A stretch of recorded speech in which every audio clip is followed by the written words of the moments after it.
कर्तव्य क्या है, जो व्यक्ति मरने वाला हो उसको क्या करना चाहिए। इसको सुना तो उन्होंने कहा भैया ये बहुत सुंदर बात तुमने कही, क्योंकि ये अकेले तुम्हारा प्रश्न नहीं है, ये तो सबका प्रश्न है। वरीया नेश ते प्रश्न कृतो लोक हितो नृपः। बोले तुम्हारा अकेले का प्रश्न नहीं है, सबका प्रश्न है। जीवन में जिसका जन्म हुआ है उसकी मृत्यु तो होनी ही होनी है। तो जीवन के कुछ प्रश्न ऐसे होते हैं जो सार्वजनिक होते हैं, भले ही कोई व्यक्ति पूछे कि न पूछे, व्यक्तिगत रूप से मन में सबके वही चलता रहता। जैसे एक व्यक्ति पहुंचा एकनाथ जी महाराज के पास, महाराष्ट्र के बड़े संत, उनके पास पहुंच के चरणों में बारंबार प्रणाम किया और उनसे कहा, बोले महाराज एक बात थी आपके, थोड़ा सा हम चर्चा करना चाह रहे थे। बोले बताओ। बोले बाकी सब तो ठीक है, लेकिन एक बात हमारी समझ में नहीं आती। हम समझते हैं, हम जानते हैं हमें भजन करना चाहिए, प्रभु का जप करना चाहिए, लेकिन हम जप करने बैठते हैं, भजन करने बैठते हैं, लेकिन हमारा मन नहीं लगता। कहां की पुरानी 2 साल पुरानी, 5 साल पुरानी, 10 साल पुरानी सारी बातें दिमाग पे घूमने लगती है कि बाकी शादी में यह हुआ, बाकी ब्याह में ये हुआ, बाकी में ये हुआ, पूरा दुनिया मारा हमारे दिमाग में। वो भजन करते समय, जप करने जब आंख बंद करके बैठते हैं तभी पूरी दुनिया घूमने लगती है। तो कैसे हमारा प्रभु के चरणों में हमारा मन लगे, ये हम जानना चाहते हैं। तो ये पूछा तो उन्होंने, एकनाथ जी बड़े विद्वान संत थे, उन्होंने मुस्कुरा कर कहा, देख तुझे तो मैं देख रहा हूं, तुझे अब इतना समय है नहीं ये सोचने समझने का, तेरी तो मृत्यु होने वाली है। तेरे मस्तक पे मैं मार्केश की रेखा देख रहा हूं, तू तो मरने वाला है, इसलिए अब तो तेरे पास समय है नहीं, तो 5 दिन बचे, अपने लिए जो अच्छा कर सके कर ले, तेरी मर्जी। अब तो उसने जैसे ही सुना, जैसे पता चले 5 दिन बाद मर जाऊंगा, वो तो पहले दिन से ही मरना शुरू कर देता। अब तो बड़ा घबरा गया, क्या करे। तुरंत दौड़ा अपने घर गया, भयभीत होता हुआ, घबराता हुआ, क्या करे। तुरंत घर पहुंचाए महाराज, तुरंत वकील बुलाया, बिल करी जा बेटे के नाम ये संपत्ति, बा बेटे के नाम वो संपत्ति, बाद में कोई विवाद ना हो। और अब तो सब कुछ अपने बच्चों को सौंप दिया, घर के मंदिर में बैठ गया। अब तो न कुछ खाए न कुछ पिए, बच्चे अपनी दुकान की बातों को लेकर, फाइलों को लेकर आ जाते, सब फेंक देता। भैया पूरी जिंदगी हो गई सिखाते सिखाते, अब तो मेरा पीछा छोड़ो, मेरे पास समय बहुत कम बचा है, मुझे अब तो भजन करने दो, अब तो मुझे प्रभु का स्मरण करने दो, मेरे पीछे क्यों पड़े हुए हो। महाराज कोई पत्नी भोजन लेकर आती, थाली एक तरफ रख देता, जिंदगी बीत गई भोजन करते करते, खाते खाते, अब तो मेरा पीछा छोड़, बार बार मना कर देता, उसकी थाली एक तरफ कर देता। ऐसा समय निकल रहा था, 2 दिन निकले, 5 दिन निकला, एक एक क्षण, एक एक मिनट बड़ा कीमती मालूम होता था। हमारा खूब भजन कर रहा है, पता चली पास में भागवत कथा चल रही है, दौड़ा कथा सुनने के लिए चला गया, पता चला वहां उस समय आरती हो रही है, प्रभु के मंदिर में आरती के लिए चला गया। देखते देखते समय ऐसे निकालने लगा, 2 दिन, 5 दिन, 7 दिन, 10 दिन, 15 दिन निकले। उसने कहा 15 दिन तो निकल गए, मृत्यु तो हुई नहीं।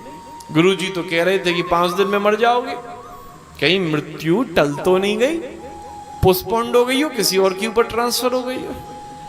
तो 15 दिन बाद फिर पहुंचा एकनाथ जी महाराज के पास। एकनाथ जी के चरणों में प्रणाम किया, अपने चेहरे को आगे कर कर अपना मस्तक दिखाता हुआ बोला, गुरुदेव अब बताओ, अब मेरा मस्तक देख के बताओ, क्या मैं मरने वाला हूं? अभी 15 दिन निकल गए, मैं तो मरा नहीं। बोले इन बातों को छोड़, मोए तो तू ये बता कि यहां से जाने के बाद तूने क्या किया, कितनी दुकान चलाई, कितने व्यवहार निभाए, कितने व्यापार निभाए, यहां से जाने के बाद तूने क्या क्या किया। बोले हमें तो ये बात बता।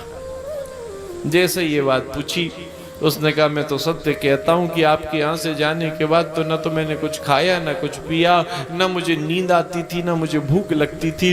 एक एक मिनट बड़ा कीमती लगता था कि समय बड़ा बलवान है, उस समय बर्बाद न हो जाए, जितना भजन हो जाए, एक एक क्षण इतना कीमती लगता था। बोले मन इधर उधर दौड़ता नहीं था, बोले कहीं नहीं दौड़ता था, बस एक तरफ मृत्यु दिख रही थी, एक तरफ कृष्ण दिख रहे थे, बस एक एक क्षण बड़ा कीमती लग रहा था और बस मैं भगवान को ही याद कर रहा था।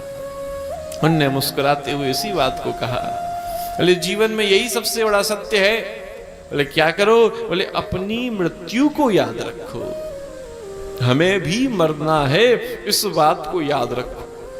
लेकिन आज सबसे बड़ा आश्चर्य यही तो है, कल भी हम इस पर चर्चा कर रहे थे, बोले सबसे बड़ा दुनिया का आश्चर्य क्या है? बोले मृत्यु। दुनिया जा रही है, अड़ोसी पड़ोसी सब जा रहे हैं, लेकिन व्यक्ति सोचता है कि भैया सब चले गए, हम नहीं जाएंगे। लेकिन जीवन का सबसे बड़ा सत्य यही है, जो आया है उसको जाना ही है।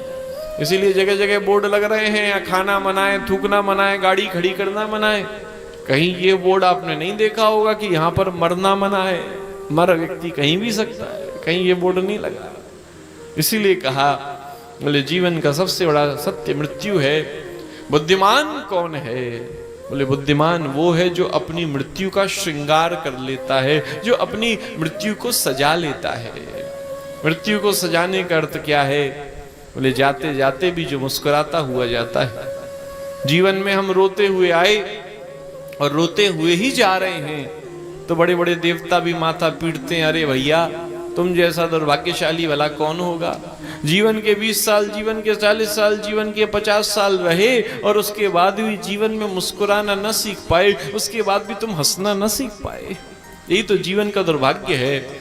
इतना समय हो जाता है, हम हंसना ना सीख पाते, हम मुस्कुराना नहीं सीख पाते। हमारा शास्त्र बारंबार इसी बात को कहता है, जीवन की पूर्णता इसी में है कि हंसते रहो, मुस्कुराते रहो, प्रसन्न रहो। हम दिल खोलकर मन से कब हंसे हमें खुद याद नहीं। इसीलिए कहा व्यक्ति की आवश्यकता यही है, प्रसन्न रहे। भगवान यही तो कहते हैं, प्रसादस्तु प्रसन्नता। पूर्णता इसी में है कि जीवन में प्रसन्न रहो। वो व्यक्ति प्रसन्न रहता है, वही भगवान के और अधिक प्रपन्न हो सकता है। इसीलिए जीवन का मृत्यु का श्रृंगार इसी में है कि महाराज जीवन में वो प्रसन्नता बनी रहे, जीवन का उत्साह बना रहे, जीवन का वो आनंद बना रहे। और रोते हुए आए लेकिन हंसते हुए जीवन में जाएं, मुस्कुराते हुए जीवन को, शरीर को छोड़ें। क्योंकि पूरा जीवन तो भैया ऐसे ही बर्बाद होता जा रहा है। इसी को कहा, निद्रया यते नक्तम वेवा येन च वावया दिवाचारते हया राजन कुटुंब भरणेन वा देहापत्यक्लत्रादि शात्म सन्नेस सत्सपि तेषां प्रमत्तो निधनम पश्यन् अपि न पश्यति। ये तो हो रहा है। पूरा जीवन, आधा जीवन सोने में चला जाता है, आधा जीवन व्यापार में, व्यवहारों में चला जाता है। भगवान के लिए तो हमें समय ही प्राप्त नहीं हो पाता, भजन के लिए तो समय ही नहीं प्राप्त हो पाता। और भजन हमने बना भी ऐसा रखा है, जब सब कामों से फ्री होते हैं तभी भजन करते हैं। न कोई काम आ जाए, न कोई काज आ जाए, सबसे पहले हम भजन ही छोड़ देते हैं। इसलिए अपने जीवन के लक्ष्य को, अपने जीवन की प्रायोरिटी को भगवत धाम से, भगवत भजन से जोड़कर चलो। बड़ी से बड़ी स्थिति परिस्थिति क्यों ना हो जाए, बोले हमारे जीवन का वो भजन न छूटे। ये जीवन की पूर्णता है। और इसीलिए कहा कि सब शास्त्रों का सबका सार क्या है? बोले सबका सार यही है कि जन्म लाभः परः पुंसाम अंते नारायण स्मृति। ये अंतिम समय भगवान का स्मरण जीवन में हो जाए, उसी के लिए हम प्रयास कर रहे हैं, उसी के लिए हो रहा है। तो किसी ने कहा, बोले अंतिम समय भगवान के लिए, भगवान का नाम लेना है, तो आप पहले से इतना हल्ला क्यों मचा रहे हो? अंतिम समय जब मरेंगे, जब नाम ले लें। बोले भैया ये असंभव है, नेक्स्ट इम्पॉसिबल है। बोले भैया मृत्यु का समय कैसा होता है, मृत्यु कैसे आती है? बोले जैसे आप खड़े हो, रास्ते में पानी पड़ा है और आपका पानी पे पैर पड़ा, आप फिसले, उस समय फ्रिक्शंस ऑफ सेकंड्स का समय है। उन कुछ क्षणों में आपके मुख से क्या निकल रहा है? कोई कह रहा है ओ, कोई कहता है मरा, कोई भैया, किसी के मुख से कुछ निकल रहा है, किसी के मुख से कुछ निकल रहा है। इसीलिए कहा, बोले स्थिति ये होनी चाहिए उस समय भी हमारी जीव से गोविंद का नाम निकल जाए, वो जीव पर नाम चिपक जाए। तो हम सब अभी क्या कर रहे हैं? कथा के माध्यम से, संकीर्तन के माध्यम से, बोले हम रियाज कर रहे हैं जिससे कृष्ण नाम हमारी वाणी पर, हमारी जिह्वा पर चिपक जाए। जैसे एक संगीतकार पूरे पूरे महाराज 10-10 साल रियाज करता है, तब मंच के ऊपर एक 5 मिनट की प्रस्तुति दे पाता है। उस 5 मिनट की प्रस्तुति के पीछे उसके सालों साल का रियाज छिपा हुआ है। उसका यदि रियाज होगा तो महाराज तभी वो सुंदर प्रस्तुति दे पाएगा। एक बच्चा पूरे साल पढ़ता है, लेकिन जीवन के आखिरी मोड़ पर उसे केवल 3 घंटे मिलते। उन 3 घंटों में यदि उसने लिख दिया तो पास, नहीं तो फेल। ऐसे ही हमारी स्थिति है। पहले हमें भी भगवान पूरा जीवन देते हैं और जीवन के आखिर में वो मृत्यु के कुछ क्षण, कुछ समय होता है। उन कुछ क्षणों में यदि हमने भी प्रभु का स्मरण कर लिया तो हम भी पास, और नहीं तो हम भी फेल। फिर स्थिति क्या होगी? बोले पुनरपि जननम पुनरपि मरणम पुनरपि जननी जठरे शयनम ये संसारे खलुष्टारे कृपया पारे पाही मुरारे भज गोविंदम गोविंदम भज मूढ़मते। यही तो स्थिति चरपट मंजरी में यही तो कह रहे हैं, पुनरपि जननम पुनरपि मरणम पुनरपि जननी जठरे शयनम। बार बार जन्म, बार बार मृत्यु, बार बार इस चक्करों में हम घूमते रह जाते हैं, फंसते चले जाते हैं। इसीलिए कहा जीवन में स्थिति को सुधरे, अपनी स्थिति वो कपोतन्यायेन कबूतर जैसी न बना ले। कबूतर की स्थिति कैसी है? कबूतर कबूतरी बैठे थे, इतने में सामने से बिल्ली आ गई। बिल्ली को जैसे देखा तो कबूतरी घबरा गई। वो कबूतर से बोली, देखो सामने से बिल्ली आ रही है, क्या करें? बोली चिंता मत कर, एक काम कर। बोले क्या करूं? बोले आंखें बंद कर ले। उसने आंखें बंद कर ली। बोले आंखें बंद कर ली? बोले कर ली। बोले अब बिल्ली तो ना दिख रही? बोले नहीं दिख रही। बोले देख बिल्ली गई। अब कबूतरी के आंखें बंद करने से बिल्ली गायब थोड़ी हो गई, उसे दिखना बंद हो गई। लेकिन बिल्ली को तो और सहूलियत और महाराज सुविधा मिल गई उस पर आक्रमण करने की, उस पर अटैक करने की। बोले हमारी भी स्थिति ऐसी हो रही है, काल रोज आ रहा है बिल्ली के समान, लेकिन हम भी उस कबूतरी की तरह क्या कर रहे हैं? अपनी उन नेत्रों को, आंखों को बंद कर रहे हैं। हमारे नेत्रों को बंद करने से जीवन की स्थिति परिस्थिति बदलने वाली नहीं है। इसीलिए कहा जरूरत केवल और केवल महाराज उसे सुधारने की है। आंखें बंद करने से समय नहीं बदल जाता, हम अपने आप को ही पागल बना रहे।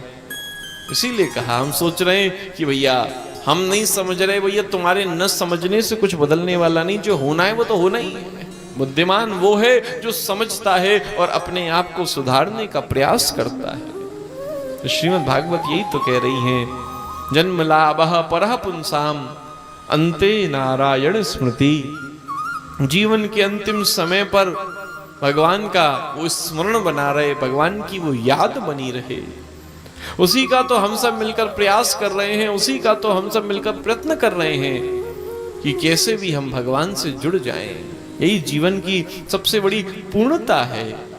इसीलिए कहा जन्म लाभः परः पुंसाम अंते नारायण स्मृति। उसी के लिए कथा है, उसी के लिए भजन है, उसी के लिए जप है, उसी के लिए सत्संग है कि कैसे भी वो स्मृति हमारे जीवन में बनी रहे। इसीलिए तो बड़े बड़े संत भगवान से प्रार्थना करते हैं, प्रभु हमारे ऊपर ऐसी कृपा करना, कृष्ण त्वदीय पद पंकज पंजरंते अद्यैव में विशतु मानस राजहंसा प्राण प्रयाण समये कपवात पित्तई कंठावरोधन विधौ स्मरणम कुतस्ते। भगवान से प्रार्थना कर रहे हैं, प्रभु हमारे ऊपर ऐसी कृपा करना कि हमारा मन रूपी राजहंस आपके चरण रूपी पिंजड़े में जाकर आज ही बैठ जाए। बोले क्यों, ऐसा क्यों कह रहे हो? बोले मैं नहीं जानता कि मृत्यु के समय वात पित्त और कफ की वजह से न जाने मेरे मुख से नाम निकल पाया कि नहीं पाया, आपका स्मरण कर पाया कि न कर पाया, लेकिन यदि मेरा मन आपके चरणों में होगा तो भले ही जीव से नाम न निकल पाए, लेकिन रोम रोम तो आपका नाम लेता रहेगा, रोम रोम तो आपको पुकारता रहेगा। बोले जीवन की यही तो स्थिति है। बोले हमारा मन उनमें लग जाए, यही तो जीवन की सबसे बड़ी पूर्णता है।